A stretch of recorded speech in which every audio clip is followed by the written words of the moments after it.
Hello, everyone. I'm Dr. Ajay, lecturer in the section of Pavement Engineering.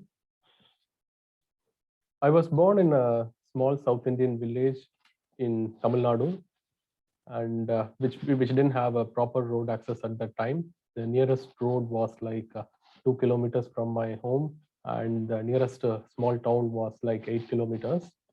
And when the roads came, it changed our life. Like it brought schools, hospitals, shops, and mainly the people. And the second thing which I have a huge respect for is the education. It really changed our life in all aspects, and it made us to think and raise a lot of questions as well. I did my undergraduate at Anna University, India, and I did my PhD in Singapore, National University of Singapore. During my PhD, I had a wonderful opportunity to work in the world's best airport, Changi Airport International.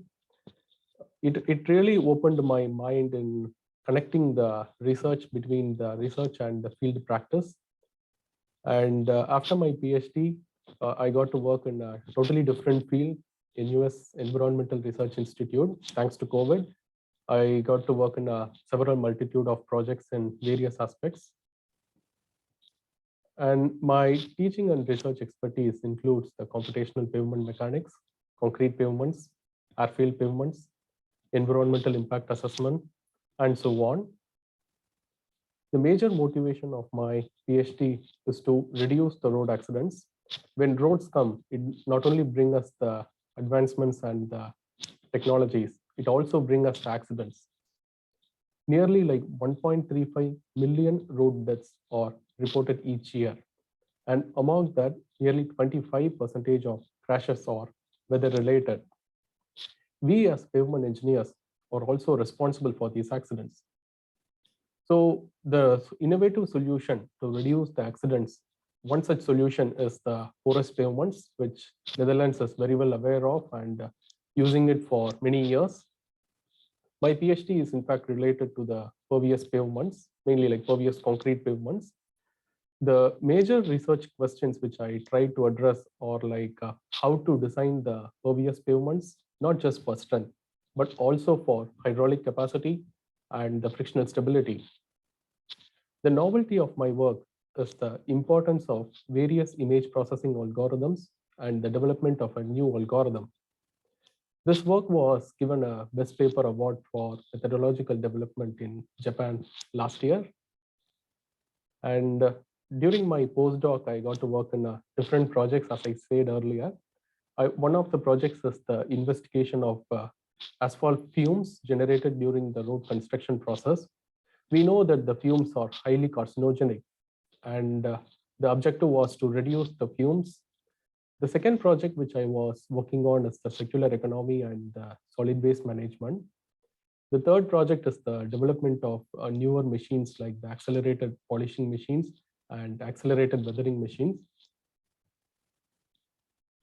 As we very well know, the industry or the road construction sector is no longer about the construction using the older ways. We are in fact moving towards AI, machine learning, circular economy, and so on.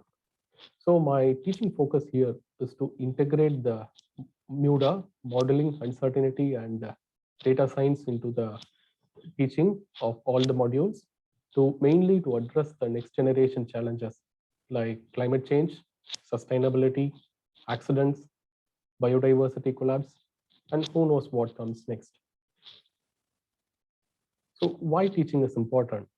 When we look at the Sustainable Development Goals proposed by the United Nations, quality education is one such goal, which has a direct impact on all the other 16 goals, leading to no poverty, zero hunger, gender equality, better infrastructures, and so on. So here at TU Delft, I will be involved in the redesign of two master's programs, MSc in Civil Engineering and MSc in Environmental Engineering, in multiple tracks like construction materials track, structural engineering track, traffic and transport engineering, and resources engineering.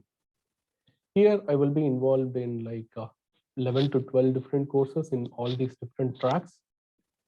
We call it as units. And I will be involved in the development of course materials, assessments, and delivery of lectures as well.